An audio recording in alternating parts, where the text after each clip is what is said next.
Persundalan ni memang biasa saja. Jadi perempuan ketika itu tidak ada harga diri. Bila di kota Madinah ketika itu orang perempuan sundal, pelacur yang menjajah tubuh mereka, yang behnya depan jadi kaya-kaya. Biasalah, kaya segera. Jenis kaya segera, kaya senang, rumah ada, makanan cukup, hidup selesa, pakaian. Oh baik. Sebab ada orang pula. Okay. Jadi timbul lintasan kepada apa? Para semua itu nak buat ini. Ya. Sebab apa ada orang boleh tukang sikitlah kesenangan. Perempuan. Akhirnya bila dikhabar kepada Nabi sallallahu alaihi wasallam, turun ayat ini. Ini antara riwayat yang disebut. Maka perbuatan mengawinkan perempuan-perempuan ini adalah diharamkan kepada mereka. Okey, baik. Ini antara apa? Sebab nuzul yang kita sebut. Okey, baik. Cuba kita tengok di sudut perbahasan fiqh berkaitan dengan ayat. Jadi soalannya, sah atau tidak berkahwin dengan perempuan berzina? Bila kita tengok ayat tadi, kita dah pergi dah keluar sikit tadi kan? Ada perempuan pelacur jalan, boleh tak berkahwin dengan mereka? Kalau secara zahir ayat tadi seolah-olah wa hurrima dzalika 'alal mu'minin, hukumnya seolah-olah diharamkan secara zahir ayat. Jadi apa pandangan ulama tentang ayat ini? Jadi pada masalah ini ada dua pendapat yang kita tengok. Pertamanya, pendapat yang mengatakan haram berkahwin dengan perempuan yang terlibat zina. Pendapat haram berkahwin dengan perempuan berzina. Pendapat ini dinukil daripada Sayyidina Ali, daripada Al-Barra, daripada Sayyidina Aisyah, daripada Abdullah bin Mas'ud. Mereka kata tak boleh. Sebab apa? Mereka ada antara dalil mereka, hujah mereka kata tak boleh. Sama sekali tak boleh. Dalil ayat ini dibaca. Sebab Allah sebut wa hurrima dzalika 'alal mu'minin. Diharamkan yang demikian itu ke atas orang-orang yang mukmin. Walaupun secara zahir ayat ini berbentuk satu pengkhabaran. Allah sekadar cerita penzina lelaki tidak akan berkahwin melainkan dengan penzina perempuan. Soalnya cerita lah, pengkhabaran, bukan bentuk ada unsur pencegahan. Allah tak kata apa? La tankihu. Allah tak kata jangan kamu kahwin. Itu berbentuk apa? Uslub insya'i. Uslub ayat ini, gaya bahasa ayat ini, dan seluruh bahasa Arab disebutkan gaya bahasa khabari. Sekadar pengkhabaran. Seorang lelaki penzina tidak akan berkahwin dengan perempuan kecuali perempuan berzina. Itu khabar, pengkhabaran saja. Tetapi mereka kata apa? Maksud ayat ini ialah insya'i. Ayat ini bermaksud apa? Seolah bermaksud tegas, seolah janganlah, seolah macam tu, janganlah berkahwin orang dengan perempuan berzina. Dia tak ada lalu. Tapi mereka mengatakan secara walaupun zahir ayat ini berbentuk khabar, tapi maksudnya tegas. Okey. Bahkan di akhir ayat itu, potongan yang akhir kata hurrima dzalika 'alal mu'minin. Jadi pendapat pertama, berdasarkan zahir ayat ini diharamkan berkahwin dengan perempuan yang terlibat dengan zina. Baik. Bahkan Sayyidina Ali pernah mengungkapkan, sebab ini juga merupakan antara pandangan Sayyidina Ali bin Abi Thalib. Dia kata apa? Apabila seorang lelaki telah berzina, maka dia akan terpisah dengan isterinya. Ada suami isteri kan? Suami isteri berkahwinlah, tiba-tiba lelaki dah tu, suami dah terlibat dengan zina. Maka ketika itu ikatan perkahwinan di antara para suami isteri akan terfasah, terbatal. Sebab apa? Ini yang baik, perempuan itu baik, lelaki ini telah terlibat zina, tak boleh dipisahkan. Sebab tidak boleh berkahwin dengan penzina kan? Perempuan itu baik, lelaki itu telah terlibat zina, jadi Allah tak bagi duduk sekali, akhirnya terpisah. Ini antara ungkapan Sayyidina Ali. Jadi kita begitu juga perempuan, apabila terlibat zina, maka terpasang ikatan perkahwinan dengan suaminya. Ini pandangan pertama. Bahkan hujah yang dikemukakan. Mereka juga berhujah, pandangan yang pertamanya berhujah, kata tak boleh, diharamkan berkahwin dengan penzina ini Dengan kes hak kita apa? Dan tengok tadi, iaitu Marsad tadi. Seorang lelaki yang bernama Marsad. Dia nak berkahwin dengan seorang perempuan yang bernama Anak tadi. Nabi larang. Nabi kata, la tankihuha, jangan kamu kahwin dengan dia. Ini soalan ada larangan. Dan juga mereka mengatakan ayat ini tidak dinasahkan, ayat ini tidak dibatalkan. Ayat ini adalah bukan ayat yang mansukh, ayat yang telah dibatalkan. Jadi pandangan tadinya dengan hujah-hujah mereka mengatakan diharamkan berkahwin dengan penzina. Pandangan yang kedua, ini jumhur ulama. Pandangan kebanyakan ulama, mereka mengatakan harus apa ya? Harus berkahwin dengan perempuan yang terlibat dengan zina. Ini pendapat yang dinukil daripada Sayyidina Abu Bakar, Umar, Ibnu Abbas, dan juga merupakan pandangan mazhab yang baik. Mereka mengatakan harus berkahwin dengan seorang perempuan yang terlibat dengan kes zina. Antaranya mereka berhujah dengan antara dalil mereka, pandangan yang kedua ini, pendapat yang kedua ini ialah hadis Nabi SAW yang diriwayat oleh Sayyidatina Aisyah, di mana bila mana Nabi SAW ditanya tentang seorang lelaki yang telah berzina dengan seorang perempuan, kemudian dia mau berkahwin dengan perempuan tersebut. Pada terlibat kes dengan perempuan, dia nak kahwin dengan perempuan tersebut. Lalu baginda sallallahu alaihi wasallam berkata, awwalu sifah wa akhiru nikah wal haramu la yuharrimul halal. Ini jadi satu kaedah. Permulaannya zina, mula-mula akhirnya wa akhiruhu nikah, perakhirannya adalah nikah. Lalu Nabi kata apa? Wal haramu la yuharrimul halal. Perkara yang haram itu tidak akan mengharamkan perkara yang halal. Kaedah juga ulama dengan istimewa kata ini menjadi salah satu kaedah fiqh. Wal haramu la yuharrimul halal. Perkara yang haram tidak akan mengharamkan perkara yang halal. Terlibat dengan zina haram tak? Zina haram. Nikah haram ke halal? Halal. Jadi bila terlibat dengan zina ini tidak akan mengharamkan nikah ni, boleh tak kahwin. Bukan bila terlibat dengan tak boleh kahwin lah. Sedangkan nikah itu adalah halal. Tengok keadaan itu mana boleh lah kahwin. Bukan disebabkan terlibat zina juga diharamkan kahwin tak. Ini antara hujah yang dikemukakan oleh pandangan yang kedua ini yang mengatakan harus. Juga pandangan ini mereka mengatakan, mereka mentakwilkan ayat ini. Takwil tidak berpegang dengan makna yang asal, makna yang zahir.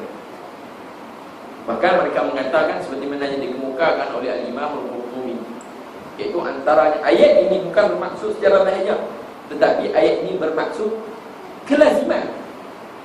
Bukan maksudnya kena haram itu. Tak, maksudnya kelaziman mana seorang lelaki yang berzina, dia tidak lazimnya dia tidak ingin untuk berkahwin kecuali dia maksud dia betul secara pengkhabaran betul keinginan.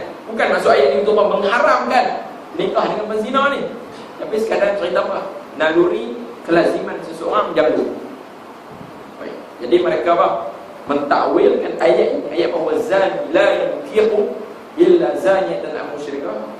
Al-ayat dia berkata ayat ini diasaskan di atas kelaziman. Asasnya adalah merujuk kepada kelaziman. Seperti mana kita sebut sebelum ini. Okey.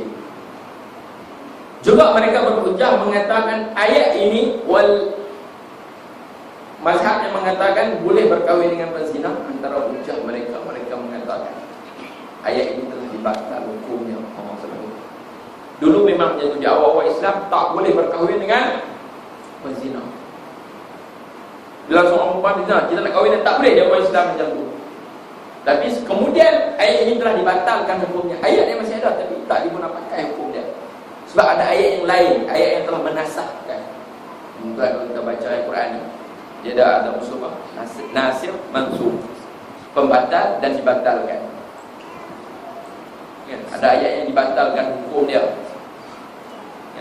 Kalau kita baca apa? Kaedah batal nansakh ini sebut apa? Ma nansakh min ayatin aw nusiha na'ti bi khairin minha aw mithliha. Ini antara kaedah apa? Kaedah nansakh. Dan benda ini juga perlu diketahui oleh orang yang terlibat dalam para mufassirin, mereka mengetahui hukum. Jadi kita tengok ayat sekarang, apa banyak kata ayat ni nampak pertembungan ayat.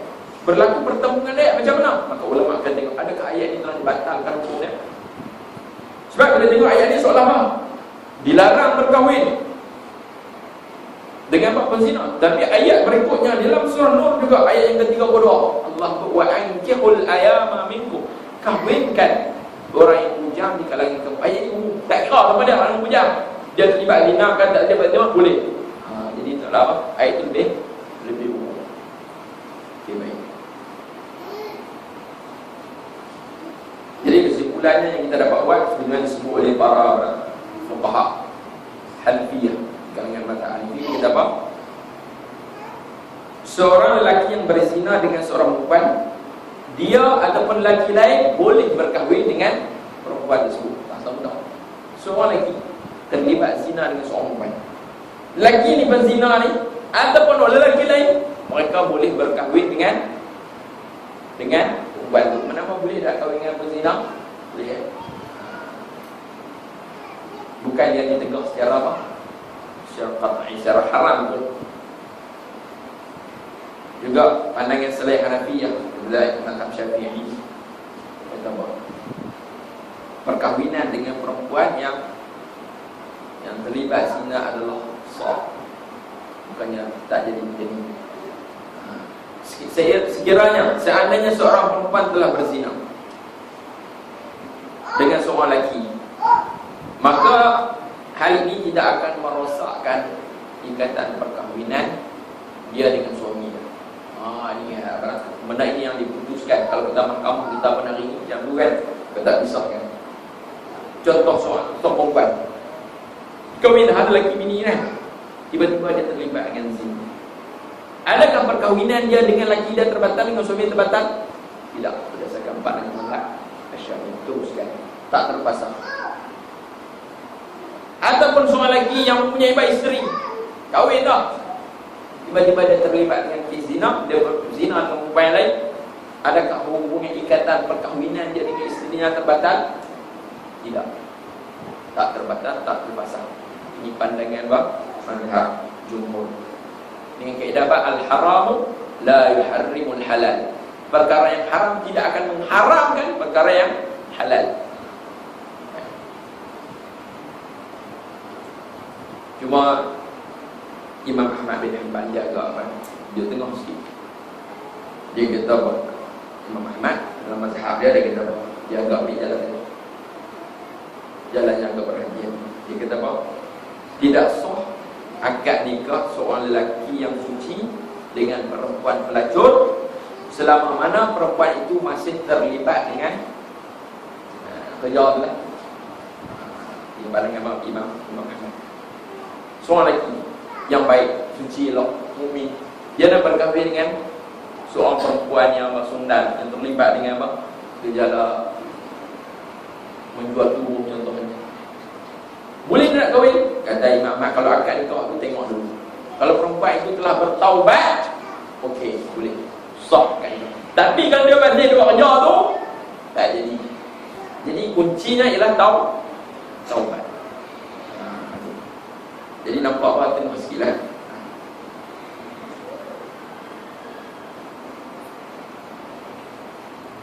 Dan yang terakhir, soalan yang kedua, itu secara umum dia, boleh tak berkahwin dengan perempuan yang terlibat dengan zina? Ini bagaimana hukumnya? Adakah harus seorang lelaki berkahwin dengan perempuan yang dia zina? Dua penjara tu, dua-dua lelaki, tak boleh kita kahwin, boleh kita boleh kan? Dua-dua dah terlanjur, dua-dua boleh, dua-dua tu nak kahwin. Maka sini juga ada pandangan ulama. Jadi mazhab Imam Syafi'i, Abu Hanifah mengatakan boleh harus. Dan ada pandangan mengatakan tak boleh. Tak boleh, dan bila terlibat dua-dua, dia masalah ni sama lebih kurang tak lagi tak macam tu, kita tak tahu. Tapi ada lebih khusus lagi. Sebab kahwin dengan sama-sama yang terlibat. Pandangan yang kedua mengatakan tak boleh. Bila dua-dua terlibat, tak boleh dah. Nak kahwin, cari orang lain. apabila seorang lelaki yang telah berzina dengan seorang perempuan, kemudian dia menikahi perempuan tersebut, maka keduanya telah berzina selama-lamanya. Tapi pandangan yang kita pakai dalam masalah ini ialah pandangan ini boleh lumurlah, boleh Imam Syafi'i, Abu Hanifah kita boleh, tak ada masalah. Cuma ada pandangan yang kat tengah yang kata boleh-bolehlah, tapi tak digalakkan, makruh. Nak kahwin boleh tak? Boleh, tapi tak digalakkan, makruh. Sebab apa? Benda ini akan mengundang buah mulut orang, akan menjadi buah mulut orang tersebut sebut jadi tak seronok, hidup pun tak tentram. Jadi ini antara penafsiran yang kita dapat sebut pada malam ini berkaitan dengan ayat yang ketiga, iaitu wazani la yankihu illa zaniyatan aw musyrik, wazaniyatu la yankihu illa zani aw la yankihu, wazani la yankihu illa zaniyatan aw musyrikah, wazaniyatu la yankihuha illa zanin aw musyrik, wa hurrima dzalika 'ala al-mu'minin. Insyaallah pada pertemuan yang datang kita akan masuk ke dalam rukun yang berikutnya, ayat yang berikutnya tentang tohmah orang berzina, disebut sebagai li'an pula. Apa panggil lah? Qadar dalam masalah qadar. Insyaallah adalah ayat berikutnya hukum berkaitan dengan qadar. Walladzina yarmuna al-muhsanat. Insyaallah dalam pertemuan yang datang kita akan bincang pada ayat tersebut. Sallallahu alaihi wasallam Muhammad wa ala alihi wasallam. Alhamdulillah masyaallah wa bismillahirrahmanirrahim. Alhamdulillahi rabbil alamin. Wassalatu wassalamu ala asyrafil anbiya'i wa ala alihi wasallam.